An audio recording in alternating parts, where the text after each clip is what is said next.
Good evening. Today is May 10th. S&P 500 futures made new highs after hours on Sunday night of 42.38, but then traded mostly in a 10-point range for the rest of the day until about 2 p.m. when we had that huge drop down and 42.20 level broke, and we sold off back to around 41.80 level that we talked about last week, with this level being very important level for the future direction of the market. That's 60-point sell-off since the all-time high Sunday night. And on top of this, what was interesting today that the Dow Jones made also a new high at a beautiful round number, 35,000 exactly on the dot on the futures, that is, and also closed down 50 points down. It was a 400 points sell-off.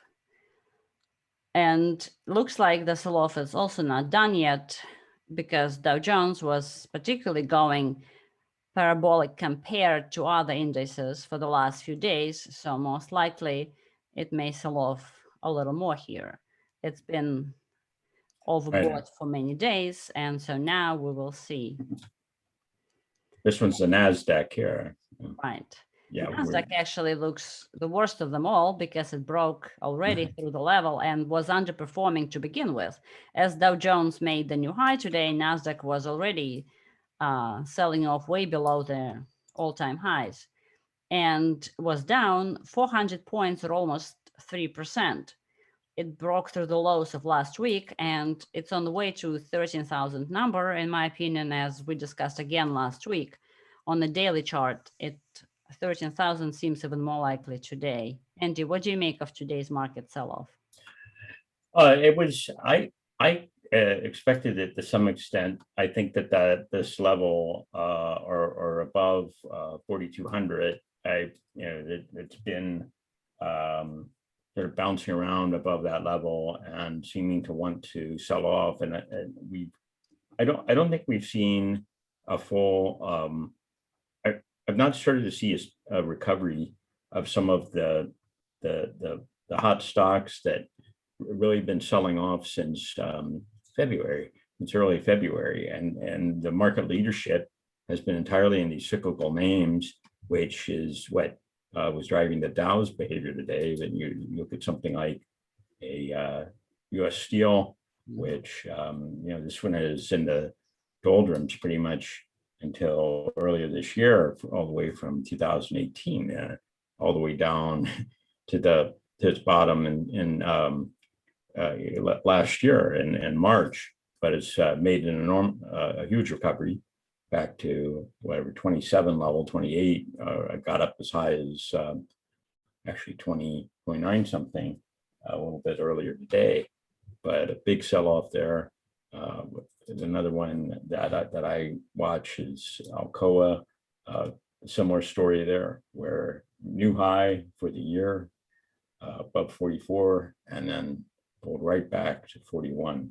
So maybe a little closer to some support here, but still, it's interesting to see these reversals. The other where there was still some strength though was in energy, and I think that's it's been I think the second leading sector after materials so far this year, and it continued to have some strength today. So then I'd say that it may be what we're seeing is the start of a change in leadership, that we're seeing this consolidation at around the 4,200 level or a little below. And we're seeing continued strength in energy, maybe the start of a sell-off in some of these cyclical names, and maybe it's the start of a change in leadership in the market, what sectors are leading. Well, I think it's also inflation is one of the big factors in all of the materials and stocks, like based on materials going up. And to me, I'm a little concerned about that because inflation has become such a mainstream thing now. Anybody you talk to talks to you about inflation. And I'm beginning to wonder if we're going to see some pause in that data. It's not necessarily tomorrow, but at sometime soon. Too many meetings today. If you could see it, the lumber already had a nice reversal day. So maybe trees do not grow to the sky after all. And again, it's not like we have a shortage of trees all of a sudden. It's some of that inflation data does have to do with temporary disruptions based on COVID. The disruptions at the port, the Suez Canal stuck, and the COVID restrictions and unemployment and shortage of workers and all that. But I think eventually it's still capitalism. And as long as we have those shortages, people see opportunities. They're going to ramp up production and produce more goods that we need. Whatever goods shortages we have, eventually, whether it's in a few months or half a year, it will be produced and the prices eventually will come down. And on top of this, as unemployment benefits run out and stimulus check runs out, so with the demand side of this as well, there is, even though right now you could hear and see lines at Gucci, and this are again temporary. You're not going to have lines at Gucci all the time. Stimulus money runs out. And even today, what Victor would say is probably not a really woke day, because Biden said that he actually threatened that people who refuse to go back to work would lose their unemployment benefits. Definitely not a woke thing, especially after days before, a few days ago, he said that it doesn't really matter, it doesn't affect anything. So I guess he has changed his mind. Yeah, his better angels spoke to him over the weekend. But the thing is, it's like it's hard to. I agree that inflation may be kind of a crowded trade right now, where there are a lot of people piling into that trade, and it's sort of everybody's on that one side, and then it reverses. On the other hand, like deficits and so on, and the degree to which the Fed is monetizing the debt, that is a type of inflation, although whether it translates into actual price inflation is another matter, but it's an asset inflation is what we've seen. But I think one of the asset inflations that maybe not as many people are talking about is actual crypto pricing. And you're an expert, so you tell me, but if Ethereum quadruples or triples in 2 weeks, like it has in the last couple of weeks, that is inflation. Because if somebody invests $1,000 and then 3 weeks later they have 4, they feel richer. And so Ethereum and all other cryptos, obviously, themselves are fueling that inflation. Crypto is it's like a self-fulfilling prophecy in a way. Crypto is going up because we have inflation, and by going up, it is producing inflation. So if I'd say this, it's actually a deflationary technology. And what I mean by that is, is that it's deflationary because it disintermediates, at least Ethereum, or Bitcoin for that matter, disintermediates the people that are like gatekeepers in the financial system. If you go to your bank and you say, I want to open a bank account and so on, they'll pay you 0.1% on your money for a year. And the reason for that is, one, I mean, they're making a lot more than 0.1% by lending mortgages or the businesses or whatever. They're making 7, maybe 3% on a mortgage, but they're making a lot more than that on business loans and so on. And then they've got trading operations, they've got all of these things where they're making money, but they also have a lot of people they have to pay, and they have to have buildings and so on. Whereas something like Ethereum is decentralized. It's run by a bunch of organizations of people independently of one another. There's there's an Ethereum Foundation, and there's businesses that are built around it, but there's not like an Ethereum CEO or anything. Same with Bitcoin. So there's not like any business. It's decentralizing these functions. And so on something like Ethereum chain, you can earn quite a bit more than 0.1%. There might be some unique risks associated with that, but it's in part because there's not all of these people and buildings and so on that need to be maintained in order to keep the system going. And risk managers. There are no risk managers, which put a limit on your leverage, like Ethereum allows you to. Well, you can, or it could be, like a lot of lending platforms are actually negatively leveraged in the sense that, like you go to a bank and they may say, well, we're Basel III compliant, which means what? Well, it's like a 14% capital ratio. They have 14% of all their lending is covered by their capital, right? Their working capital. Whereas the lending platforms on Ethereum are covered by 700 or 1,000%. So it's just the opposite of what a bank is. So if there were, Basel, it may be all safe, and I'm not saying that the banks are going to blow up again, but there's a lot less risk in a system that's covered 10x than covered 0.1x, and even with all of that leverage in our financial system, they're still only able to pay you 0.1% on your money, because there's so much they have to maintain in their system. But I think that something like there's a deflationary aspect to it, in the sense that it can it takes out the middleman and it reduces costs, and it also has a reduced trust aspect too. I think, in a way, though, it is benefiting from inflation fears. I don't know what percent Bitcoin may actually benefit a little bit more from talk about inflation and Ethereum and some of these others, but definitely all of crypto has benefited from it, in my view. Yeah, I agree. And Ethereum had, like I said, an insane move. We almost touched 4,200 today, came very close to 4,200, with being just 2,500 just a couple of weeks ago. Yeah, I think actually 4,200 is a really interesting level for Ethereum, just like 60,000, roughly 60,000 was for Bitcoin. And the reason for that is that it's about 3 times, right above 4,200 is about 3 times the 2018 high. And Bitcoin topped out in 2017, 18 at about just under 20,000. And then it really has struggled. It punched above the 60,000 level, went up to 65,000 or just under it. But it's kind of bounced around that, just under that 60,000 level.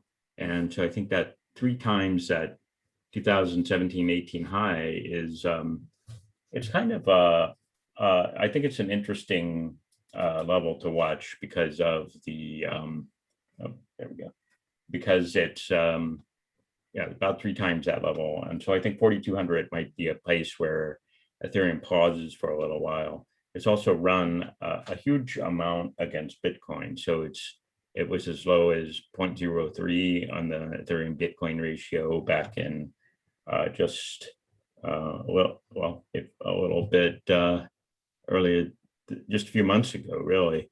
And so that was about 0.03. Now it's 0.07. So it's against Bitcoin. It's more than doubled in Bitcoin terms. But and Bitcoin, just to give you credit, while we're on that point, you recommended Ethereum over Bitcoin based on that ratio, somewhere around here, December 13th or something like that, where it was under $600. So that's about 7 times return on your investment. So would you recommend people sell the Ethereum right now, or?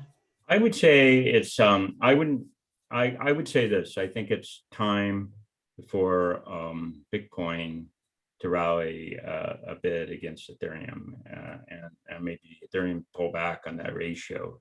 And I think you've seen a lot of more speculative. I mean, Ethereum is the least speculative of all of the altcoins. It's the biggest by far, but and I put it in the top tier myself, but it's still Bitcoin is by far the largest, and I think it could it's been consolidating for a solidly now for a solid month, and I think it could run a bit more. It depends on how much this inflation thesis has to run. If there's some question of that, then Bitcoin could struggle for a little while longer. But I think we're probably at a point where maybe Ethereum will pause a little bit against Bitcoin. I wouldn't count on it to double again on that ratio from a month ago. I don't think I think it'll have to pause before that happens again. I think the 4,200 is a good place for it to do that because of the just that psychological level of tripling against 2018 high. I think this 3,000 level is it's definitely going to be not definitely, obviously it's very it raced right through that, didn't it? I mean, it right, just exactly almost it didn't pause at 2,500 to 3,000, 3,500, 4,000. It raced through it. So this is the level that everybody's going to be watch for reaction around 2,500, 3,000 for sure.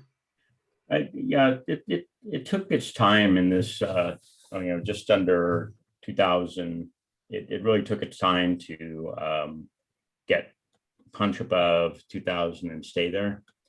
But it's doubled from that level now. The thing though is that there's some fundamental drivers of this. It's not just trading sardine.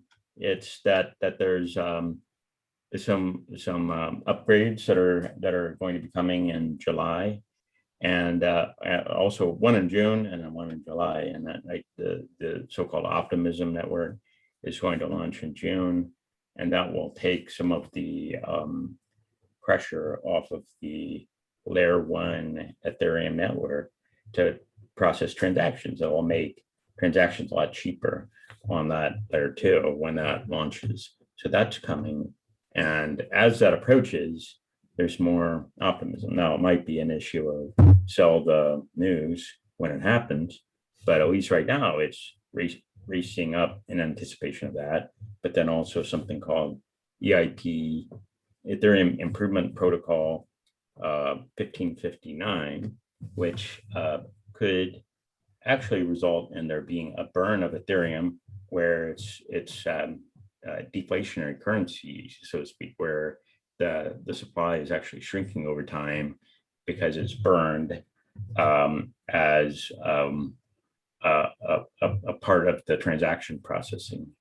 And so that's one of the main criticisms of Ethereum is that there's not inherently a supply cap, unlike Bitcoin, where 21 million is a strict supply cap that unless something changes, that can't be broken.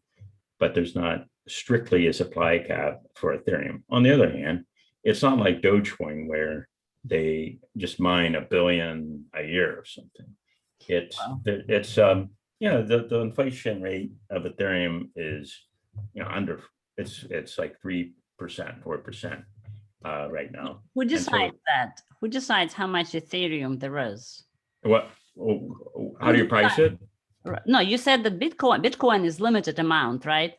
Right. But what about Ethereum? Who decides how much of it there is and how much? Well, okay, so the miners, but right now the miners effectively vote on that by signaling. So really, it's the developers and the miners that decide that. So the developers will put forward a proposal, and then the miners will either choose to mine that chain where that proposal is true, or they decide to do a hard fork.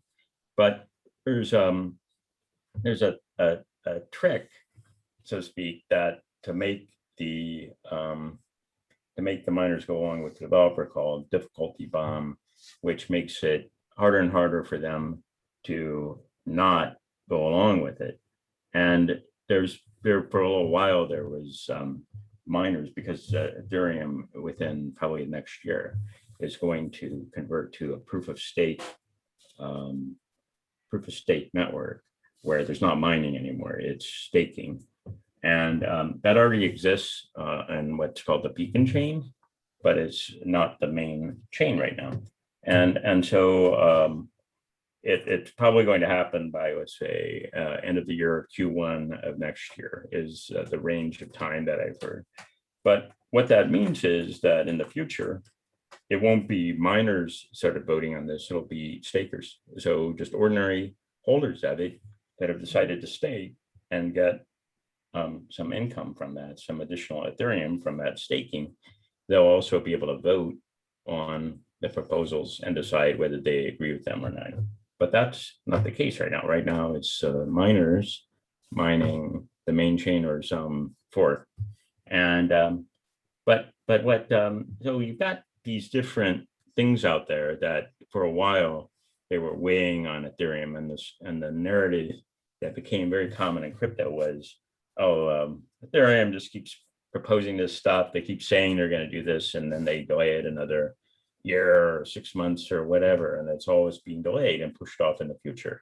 And now it seems that it's actually happening, and these dates are actually happening, and things are being delivered on time. So that's what I think is driving the price up, is the sense that it's actually delivering. And it's similar to, but some of the price that's been driven is not necessarily people who actually know at all what you're talking about. I've observed that lots of people who have recently invested in Ethereum don't know not only any of these details you have just discussed, but at all what Ethereum does, because I agree that there's the retail, for that exact reason. People see the price going up and they expect it to go up, and this move is.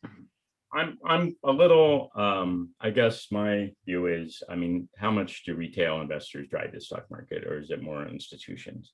I would say that increasingly, I mean, it may not be Goldman Sachs that's driving it, but Pantera Capital and Brieros Capital is the largest. Brieros Capital is the largest holder of Ethereum. That's not the Ethereum Foundation. So, increasingly, this is dominated by institutions that. How do we know that? Are they going to tell you when they sell or buy? No, but you can get an idea of their. Can they corner the market? I mean, can they collude and corner the markets like they tried in silver? Obviously, this is a different unregulated exchange. Can a few big players collude on Ethereum?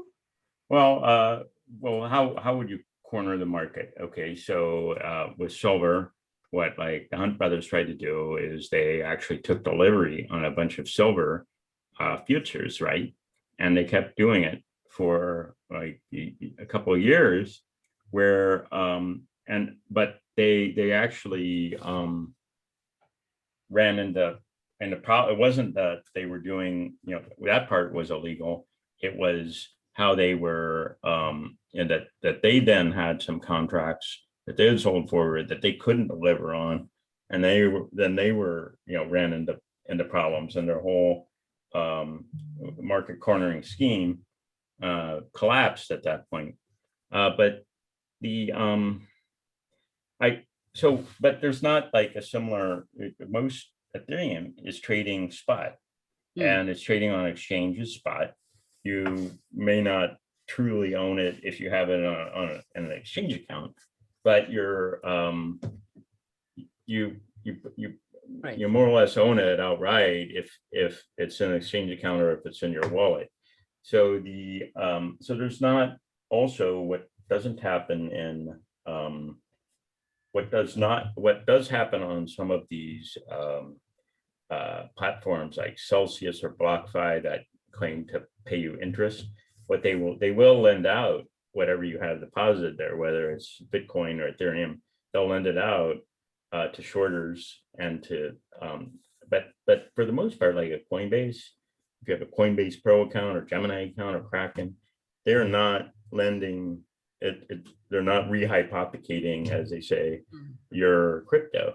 So it's not being lent out to shorters. There's not like you're not feeding it by having that exchange account. So I guess there's not the opportunity to really like take possession of futures. The futures market is so small compared to the spot market, and it's also global. It's not like a US based industry. It's, I'd say most of the trading may even happen outside of the US, in China, South Korea, Europe. US is maybe 25% of volume. And so I kind of think that it would be really hard to corner. Now, what you are seeing though, I think, is has been buying and holding. And so one of the things that I do look at is like things like the active accounts.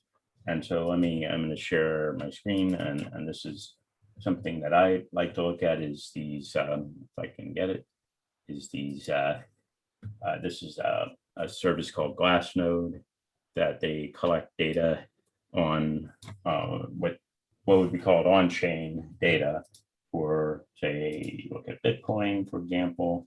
And one of the things that is worth looking at is things like active addresses. I mean, it's a very basic statistic to look at, that because one of the valuation theories for any crypto is what's called Metcalfe's law, which says that the value of a network, and it can be any network, and a lot of, by the way, a lot of VCs, when they were trying to figure out, well, what's Facebook worth back in 2005 or whatever, they used Metcalfe's law to say, well, what if you know, the growth of this network is directly impacts the valuation. And so Metcalfe's law says that the value of a network is proportional to the square of the number of users. So if it's so what that means though is that the value, as the number of users expands,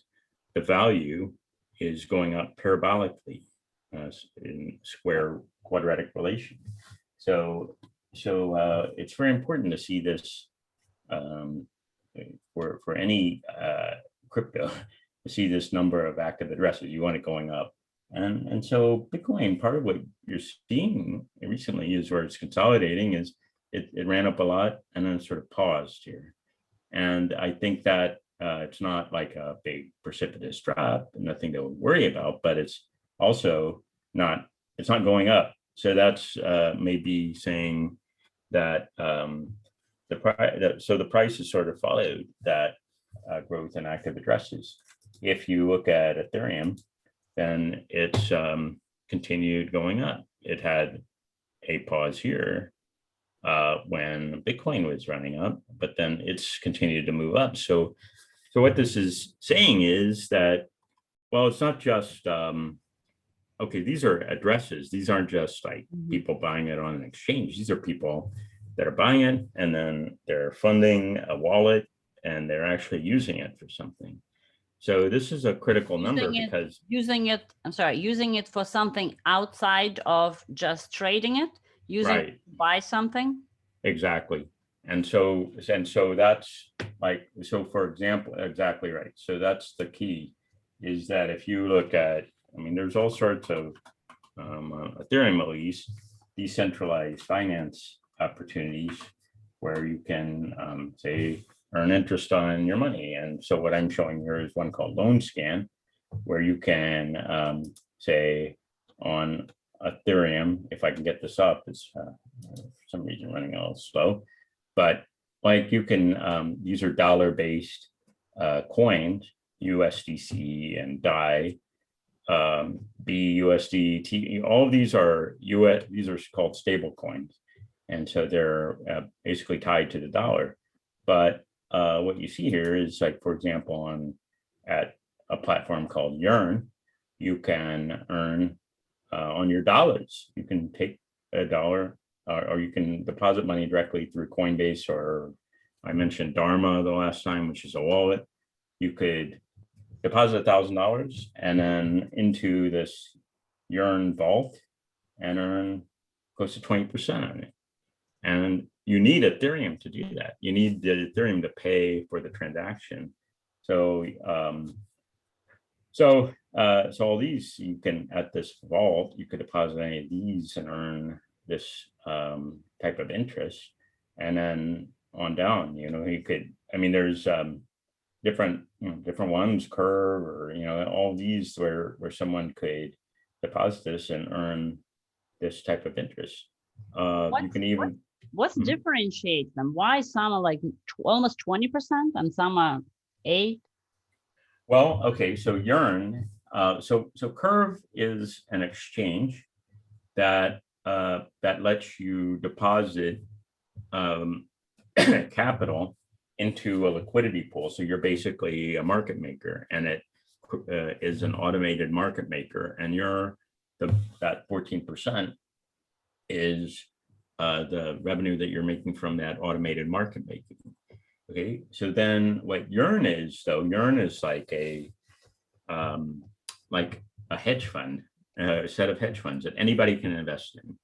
And so what they'll do is they'll look across all of the Ethereum platforms. So there's big ones, small ones, and they'll look at even something like Curve, and they'll say, well, can we? They'll find the maximum return for you for your deposits, and then and so they're always pursuing this maximum return objective. And you pay a performance fee, just like a hedge fund. You pay a performance fee and so on, but you get this because they're managing it very tightly across all of these different platforms for you. But you can even, on the Ethereum chain, you can even earn interest on, say, Bitcoin, for example. You can this is a buy right strategy. So you can deposit tokenized Bitcoin here, and they'll write covered calls against it for you, and you'll earn income. And so you're earning 16%, 16.5% on your Bitcoin in Bitcoin.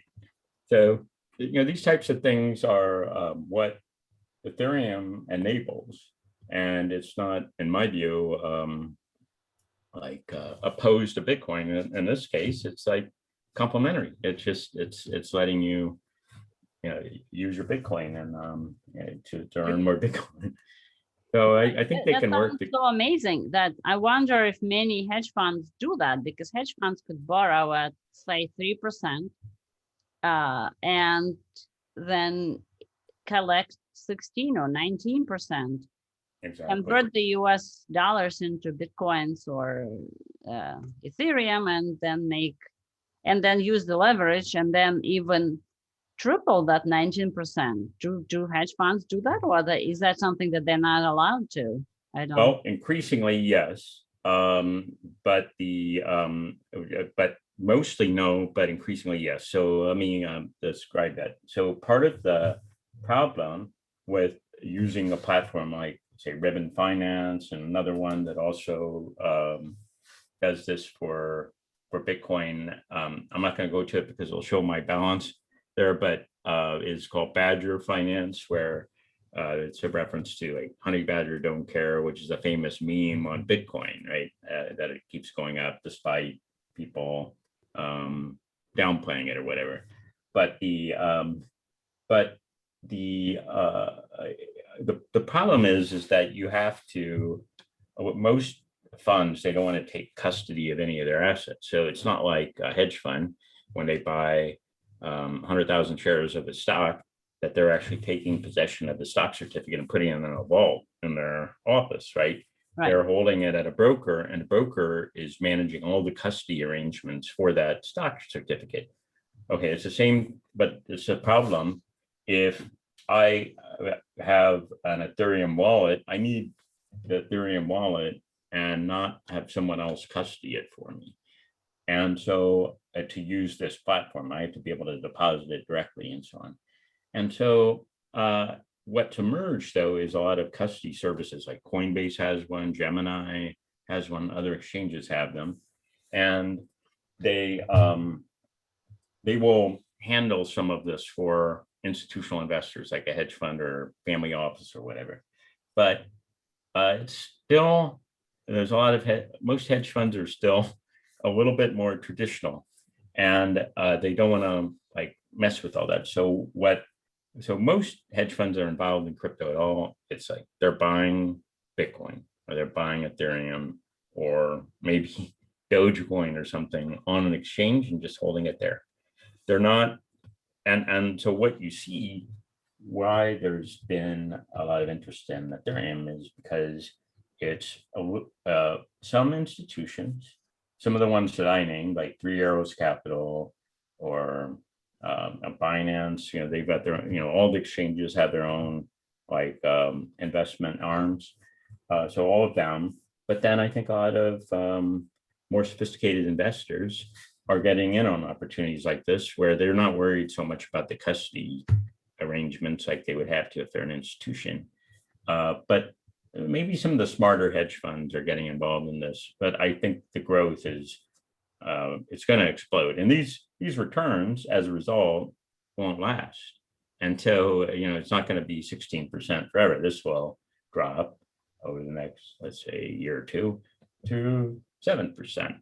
But still a great return, better than you're going to get in a bank account. But it's going to drop because there's this flood that's coming in. But in my view, that's what's been driving Ethereum, is this interest in what's called DeFi, or decentralized finance, and it's just exploded, and it's continuing to grow very rapidly. The amount of dollar value that's locked on Ethereum has tripled from the beginning of the year in these DeFi platforms.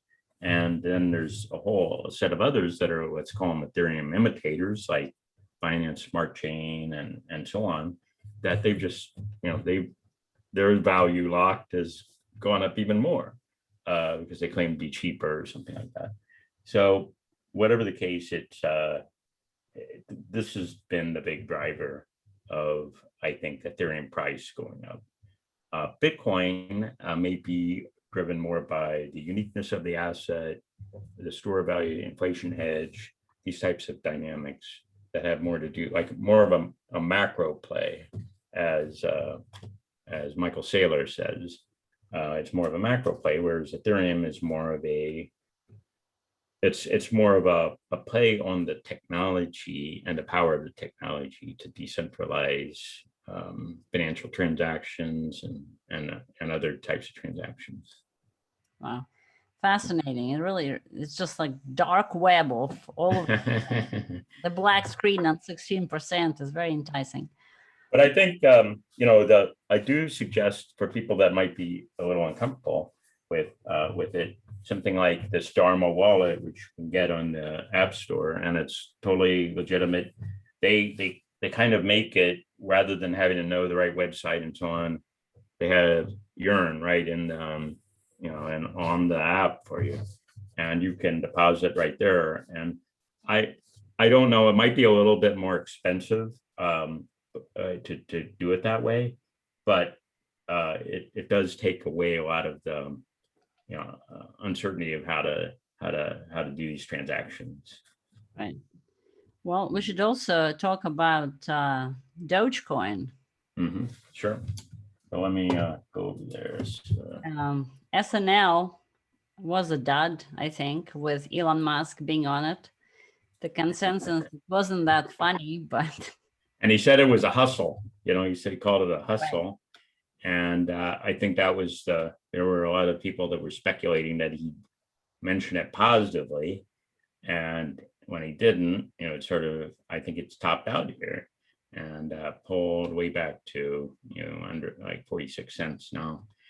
I'm, I think it's probably, my view is it's probably played out a bit, but that's my own view. I'm more personally I'm more invested in Ethereum, and Bitcoin is where I have more of my, I don't have anything in Dogecoin personally, but I'm watching this very closely because I think there could be a pullback across the board. When you have things like Dogecoin running up really rapidly, it kind of makes me a little worried that, okay, maybe it's a little too speculative right now, and I should be worried. And so I do think that's some time. But if I see this pulling back without it taking Bitcoin down with it, then maybe it can hold, the bigger coins where there's actual development happening. Maybe those will continue to be in a bull trend. Right. Elon Musk tweeted that SpaceX is going to literally launch Dogecoin to the moon. They're planning to put crypto on some satellite and launch it into orbit, specifically Dogecoin. And that mission is going to be paid with Dogecoin as well. It's going to be the first crypto in space and the first meme in space.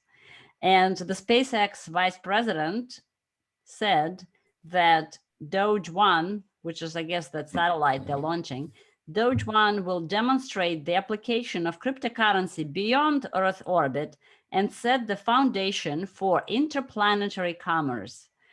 I'm sorry, but when I hear stuff like this, if you need any more mark of the top for Dogecoin, it's hard to get one that is going to yeah, it's definitely interplanetary commerce. I mean, we don't even have interplanetary relationships, never mind life, never mind commerce, never mind we haven't landed on anything as far as humans go. And I don't think the helicopter that's flying around Mars right now cares about Dogecoin, but that's just me. It's well, I think maybe the thing that those type of comments do is okay, a couple of things that I think are actually kind of positive. It's the part of one of the attractions of cryptocurrency as an area for investment or speculation or even development, people building businesses, is one is I mean, Dogecoin started as a joke. It started as a meme or a joke based on a meme, and then it kind of turned into something more than just a joke for its founders. But they're not really like doing any development on it. It's not really like where there are thousands of companies that are developing something to use Bitcoin, and thousands for Ethereum and others.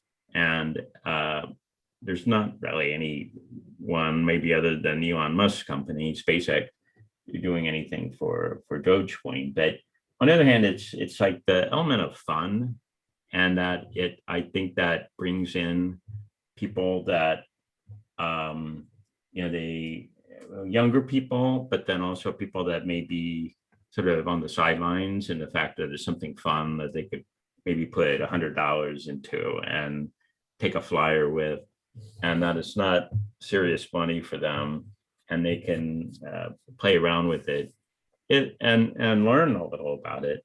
I don't think it's a bad thing, because when they play around with it, they see what it's about, then they start to learn about some of the other cryptocurrencies and about investing in general, and they don't see that as all a scam or somebody trying to rip them off. It's sort of fun. It's not meant to be serious, but I think it. I hope that most people see it as fun and not invest serious money into it, because the fun may turn into tears if they are, because Dogecoin is what stops anybody else to create some other joke and get Elon Musk to pump that coin. It seems like it didn't take the developers much to create Dogecoin. If they put enough effort, the joke is created, and now it's trading at billions valuation. Well, you've got, for example, John McAfee, who is the founder of McAfee, the antivirus software, and is sort of this Twitter impresario, where several years ago, he was pumping different cryptocurrencies that were not like a Bitcoin, Ethereum, but the down third and fourth tier cryptocurrencies that were much smaller. And when he would mention them on Twitter, they rocket overnight, 400, 500%, and so on. Well, it turned out that he was getting compensation from these firms, and he wasn't disclosing that. And so he's, actually facing criminal charges for not disclosing that. So Elon Musk, for all that I know, he's fully disclosed his positions or whatever.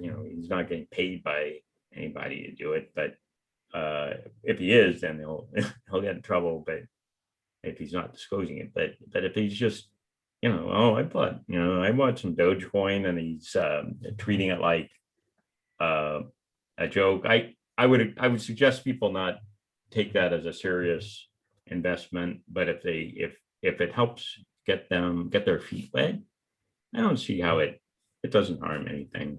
But I would not suggest taking it seriously compared to other crypto, where it's really what it's about in the end is how much development. Like, is the growth in the price justified by growth in some future product that something's being built on it? And because I think that the people that invested very early in Bitcoin, earlier than me even, they were the ones who saw that it could be kind of its own financial system that wasn't a threat necessarily to the existing financial system, but it could be an alternative to it. For that to come true, there has to be more developed on it. It can't just be this kind of arcane thing for geeks. It has to be something that ordinary people can use, that they might know how to use an app, but that's about it. They're never going to be able to program or do other things like that. So I think that growth has to happen in the development, and for it to really meet that promise. And if it doesn't, then the prices aren't justified. So it's but I think with Ethereum, as I said a little bit earlier, I'm watching especially this. Maybe 4,000 has some sort of psychological importance, but I think the 4,200 level, as we've seen, it's might be an area where there's a little bit of a struggle here to get above that, and maybe it just punches right through. I'm wrong on that, but I think it could bounce around for a bit under that level.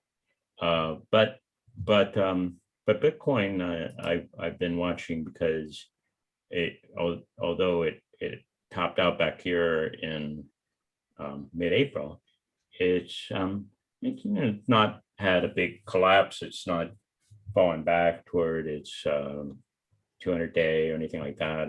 It's right now bouncing right around its 50-day moving average, and so it's not like it's hyperextended right now, and it did pull back today along with everything else, including the stock market. But I think that 60,000, once it reaches 60,000, it will probably get back toward its high. Now, whether it breaks through that or not is another matter, but I do think that once Bitcoin if it starts to rally again, then some of these others like Ethereum and so on will pause, and it's sort of, Bitcoin will be its own. It's a one-man show, so to speak. When Bitcoin rallies, then it's rare for other cryptocurrency to rally along with it. And but we've seen, though, that being true with Ethereum, where other things, Ethereum's really rallying, but you've got some others that are, maybe rallying a bit, but there's, it's not the convincing rally that you've seen with Ethereum at the same time. Right. Thank you, Andy. That was so much information. I myself have definitely learned a lot, and I'm sure our viewers too. So given that our podcasts are so full of very dense data and information, we have decided to change the format a little bit and have our Videos only Monday, Wednesday, and Friday for now, and see how that goes, and give some people some time to digest and not to overload with information. So just to reiterate, tomorrow we're not going to have a show podcast. So we'll be back on Wednesday when we're going to discuss biotech. Andy was telling me before the show that he's got so many ideas for biotech stocks that have been beaten up badly that we'll have an entire show dedicated to that on Wednesday. So tune in and we'll be back. See you soon. Thanks, everyone.